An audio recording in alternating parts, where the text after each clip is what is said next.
आज आपण करणार आहोत लहान मुलांना आवडणारा असा पदार्थ. लहान मुलांना आवडणार म्हणजे तो जास्त खपणार. याच्यासाठी 2 कप सपाट भरून मैदा, बरोबर 300 ग्रॅम मैदा आहे. आता या मैद्यामध्ये आपल्याला चवीपुरतं मीठ घालायचं आहे. त्याच्यानंतर 2 टेबलस्पून बटर घालायचं आहे. बटर नॉर्मल टेम्परेचरला मऊ पाहिजे, गार पाहिजे. 1/8 टीस्पून बेकिंग सोडा घातलेला आहे.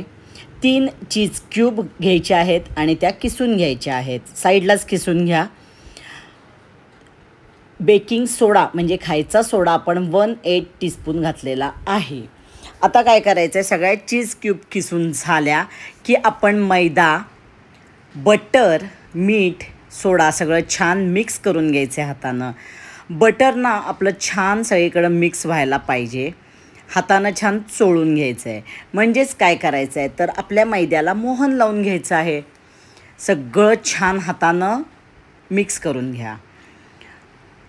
हे झाल्यानंतर जे चीज क्यूब आहे ते सुद्धा त्याच्यात घालायचं आहे.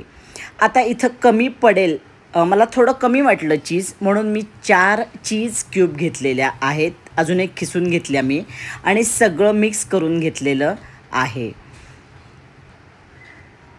आणि यामध्ये थोडं थोडं करत दूध घालायचं आहे आणि आपल्याला भिजवून घ्यायचं आहे. पाऊण कप मी दूध घेतलं होतं, तर ते थोडं करत घालायचं आहे. आणि जसं आपण कणिक भिजवतो त्याप्रमाणे भिजवायचं आहे. खूप घट्ट आणि खूप पातळ अशी नाही. व्यवस्थित छान आपला मैदा भिजला गेला पाहिजे. लहान मुलांना चीज खूप आवडतं, मग त्यापासूनच एखादा आपण मस्त प्रोडक्ट का नाही तयार करायचं की ज्याचा सेलसुद्धा भरपूर होईल. लहान मुलंच काय, मोठ्यांनासुद्धा, तरुण मुलांना आणि कधीकधी आपल्यालासुद्धा जरासं चीज खावंसं वाटतं, छान वाटतं चीज. तर चीजचा असा हा आपण मस्त सगळ्यांना आवडणारा प्रोडक्ट तयार करणार आहोत. आणि नेहमीप्रमाणे आपण काय करायचं आहे, पुढं कॉस्टिंगसुद्धा काढून दाखवणार आहोत. कॉस्टिंग काढलं की तुम्हाला खूप बरं पडतं की प्रोडक्ट कितीला बसतो, आपण कितीला विकायचं याची माहिती आपल्याला मिळते. आता काय करायचं आहे, छान सगळं मिक्स झालं की एक 15 ते 20 मिनटं झाकून ठेवून द्यायचं आहे. थोडंसं दूध राहिलं आहे बघा. 15 ते 20 मिनटं आपण झाकून ठेवायचं आहे. 15 मिनटानं भेटू. 15 मिनटानं परत सगळं छान मळून घ्यायचं आहे. आणि आता याचे गोळे करायचे आणि आपल्याला याची पोळी लाटून घ्यायची आहे. आता असे गोळे तयार करा की ज्याची पातळ मोठी पोळी आपली तयार होणार आहे. त्या आकारानुसार तुम्ही तुमचा गोळा तयार करा आणि सगळं छान लाटून घ्यायचं आहे. आता ही पोळी आपल्याला केवढी लाटायची आहे, तर तुम्ही जर हात त्या पोळीच्या खाली धरला तर तुमचा हात दिसला पाहिजे, म्हणजे एवढी ट्रान्सपरंट व्हायला पाहिजे. म्हणजेच अतिशय पातळ पोळी आपण लाटून घ्यायची आहे. आता ह्याच्यात ना लाटणं हा थोडासा कष्टाचा भाग आहे, बाकी एवढं नाही. पूर्ण पातळ लाटून घ्यायची आहे. खूप महत्त्वाची टीप आहे ही. आणि तिकडं आता काय करायचं आहे, तेलसुद्धा मध्ये तापवून घ्यायचं आहे. आता मैद्याचं नुसतं ना काय होतं, अकसत जातं, पण परत आपल्याला व्यवस्थित लाटायला लागतं. आणि आता अशा प्रकारे आपली सगळी पोळी आपण लाटून घेणार आहोत. त्याच्या साईड्स कट करून घ्यायच्या आहेत. नेहमी आता ह्याच्यासाठी ना पिझ्झा कटरचा वापर करा. अशा प्रकारे आपण साईड्स कट केलेल्या आहेत. जर पोळी जास्त परत जाड वाटली तर परत थोडीशी लाटून घ्यायची आहे. आणि अशा प्रकारे आपली पोळी लाटून झाली, पातळ झाली की परत साईड कट करून आपल्याला त्याच्या स्ट्रिप्स कट करायच्या आहेत. आज आपण करणार आहोत चीजी स्टिक्स किंवा चीजच्या स्टिक्स आपण आज करणार आहोत. लहान मुलांना अतिशय आवडणारा हा पदार्थ आहे. बाहेर बघितलं तर बॉक्समध्ये हा पदार्थ, म्हणजे मी 2-3 दुकानात बघितलेला आहे की हा आपल्याला एका बॉक्समध्ये, कंटेनरमध्ये घातलेला पदार्थ मिळतो.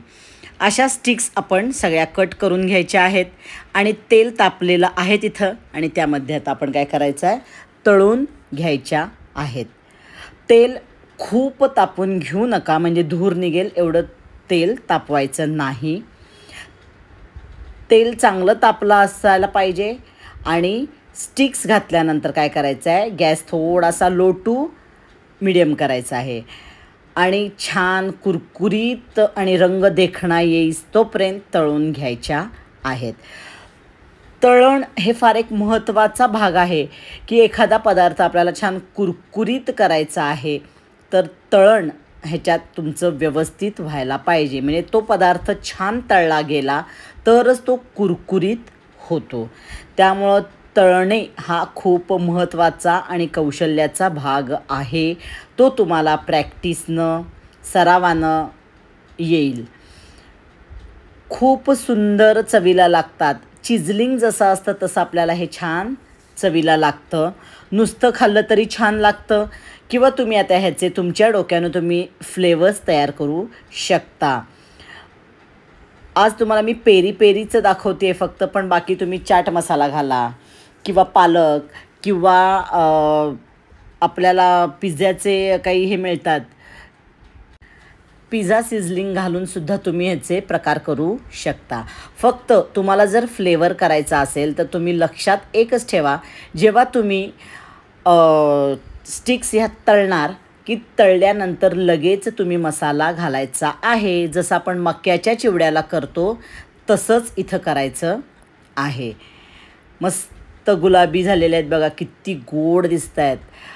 अशा या तळून झाल्या की आपण काय करायचं आहे, आपल्याला जो आवडेल, मग आपल्याला जो फ्लेवर करायचा आहे, बाबा आज मला पेरी पेरी करायचं आहे तर सगळे करून पेरी पेरी मसाला त्याच्यावर घालायचा आहे, पण तळल्यानंतर लगेच घालायचा आहे. खूप सुंदर कुरकुरीत झालेल्या आहेत. आता काय करूया आपण, हे काढल्यानंतर लगेच त्याच्यावर पेरी पेरी मसाला घालून घ्यायचा आहे. तुम्ही ओरिगनोचा वेगळा फ्लेवर करू शकता. नुसतं तिखट घातलं तरी छान लागेल. तुमच्या डोक्यानं तुम्ही मात्र फ्लेवर करा. एक आयडिया मी तुम्हाला दिलेली आहे. आणि सगळं छान हलक्या हातानं, तुटतील असं एवढं करायचं नाही, हलक्या हातानं छान मिक्स करून घ्यायचे आहेत. आता हे पेरी पेरी झालं आणि साध्या चीज स्टिक्स झाल्यात. तुम्हाला जे हवं आहे, जसं हवं आहे तो फ्लेवर तुम्ही तयार करा की आपला मस्त एक प्रोडक्ट तयार झालेला आहे. पेरी पेरी तर खूप सुंदर लागतो. मला खरंच सांगते, मनापासनं पेरी पेरी फ्लेवर खूप आवडलेला आहे. आता काय करायचं आहे, हे पूर्ण गार करायचं आहे. आणि तुम्ही ज्या बॉक्समध्ये देणार आहात, आता असे कंटेनर मिळतात, साधारण 7 ते 8 रुपयाला मिळतात. तर ह्यामध्ये घालायचं आहे, झाकण लावायचं, पूर्ण गार झाल्यावर झाकण लावायचं. आणि जेव्हा तुम्ही खूप दिवस विकायला देणार तेव्हा साईडनं चिकटपट्टी लावा, म्हणजे आत वारं लागून खराब नाही होणार, म्हणजेच एअर टाईट ते होऊन जाईल. अशा प्रकारे आपले सगळे छान चीज स्टिक्स तयार झालेले आहेत. आता आपण काय करायचं आहे, साधारण 100 ग्रॅम यामध्ये बसतात. असे छान भरतानासुद्धा आडवे आडवे व्यवस्थित भरा, म्हणजे बरोबर 100 ग्रॅम भरेल. आणि वर झाकण लावून टाकायचं आहे. मी सांगितलं तसं चिकटपट्टी कडेनं लावा आणि वर स्टिकर तुमचा चिकटवा. तुमचे चीज स्टिक्स तयार झालेले आहेत. खूपच पेरी पेरी तर खूप सुंदर लागतं. नक्की ट्राय करून बघा. बिझनेस नाही केला तरी तुम्ही घरच्यासाठी तरी नक्की ट्राय करून बघा. अशा प्रकारे कंटेनर करून तुम्ही विकायला देऊ शकता. आता आपण ह्याचा पुढं काय करणार आहोत, किती कुरकुरीत झालेत हे बघायचे आहेत आणि त्यानंतर आपण कॉस्टिंग.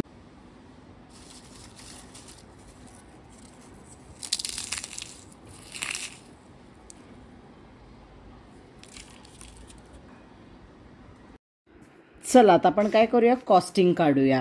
ह्याच्यासाठी आपल्याला काय काय लागलं आहे तर 300 ग्रॅम मैदा साधारण लागला आहे, 12 रुपये धरलेले आहेत. 4 चीज क्यूब 68 रुपीज. तुम्हाला होलसेलमध्ये अजून कमी पडणार आहे. 2 टेबलस्पून बटर 30 रुपये. बटर साधारण 50 ग्रॅम असेल, कमी जास्त थोडा असेल, पण 30 रुपये खर्च आहे त्याचा. तेल 30 रुपये, गॅस 25 रुपये, कंटेनर, स्टिकर याचा आणि इतर काही थोडाफार राहिला असेल तर तो 15 रुपये खर्च धरला आहे मी. आणि असे टोटल आपले 180 रुपये झालेले आहेत. आता 180 रुपयात आपले 100 ग्रॅमचे ना 4.5 कंटेनर तयार होतात. 4.5 कंटेनर तयार होतात म्हणजे काय आहे तर आपल्याला साधारण एक कंटेनर 40 रुपयाला पडतो. 100 ग्रॅमचे केले तर हे लक्षात घ्या, 100 ग्रॅमचे 4.5 होतात म्हणजे आपल्याला एका कंटेनरला 40 रुपये खर्च पडतो. तो तुम्ही विक्री 80 रुपये करू शकता त्याची विक्री. आणि जर तुम्ही मसाल्याचे किंवा इतर फ्लेवरचे चीज स्टिक्स केले तर आता पेरी पेरी केला तर त्याला तुम्हाला एक 5 रुपयाचा मसाला लागला असेल तर तो त्याच्यात ॲड होईल आणि तुम्ही त्याची विक्री 85 रुपये करू शकता. म्हणजे तुमचा मार्जिन कुठं कमी होणार नाही. आणि अशा प्रकारे आपल्याला साधारण एका कंटेनरला 40 रुपये मिळतात. हे पण काय कमी नाही. पण तुम्ही बाहेर विक्री ह्याची बघा, चीज आहे म्हणल्यावर जास्त असेल तर तुम्हाला जास्त मार्जिन मिळेल. चीज आहे म्हणजे मला असं वाटते, पण मी परवा MRP नाही बघितली, ते म्हणजे नाही रेट बघितला, पण मला असं वाटतं की थोडी जास्त असेल. तरी मी कमी धरलेली आहे की 40 रुपयाचं कंटेनर तुम्ही 80 रुपयाला विकलं तरी तुम्हाला 40 रुपये फायदा होणार आहे. कंटेनरच्या ऐवजी तुम्ही प्लॅस्टिक काय म्हणतात कॅरी बॅग किंवा ह्याच्यात पण त्याच्यात ना चुरा व्हायची शक्यता असते. म्हणून कंटेनर जरी 8 रुपये 9 रुपयाला आपल्याला पडला तरी आपण कंटेनरचाच वापर करायचा आहे. त्याची कॉस्टिंग आपण इकडं धरायची आहे. त्यामुळं अशा प्रकारे आपल्याला 40चं प्रोडक्ट 80ला विकून 40 रुपये फायदा होणार आहे. चला, तुम्हाला जर व्हिडिओ आवडला तर लाईक करा, शेअर करा. अजूनपर्यंत माझं चॅनल सबस्क्राईब केलं नसेल तर नक्की सबस्क्राईब करा आणि बेल आयकॉन दाबा. म्हणजे माझे लगेच तुम्हाला व्हिडिओ मिळतील. कुठलाही नवीन व्हिडिओ अपलोड केला की मिळतील. चला, परत भेटूया आपण पुढच्या व्हिडिओला. Tata, bye bye.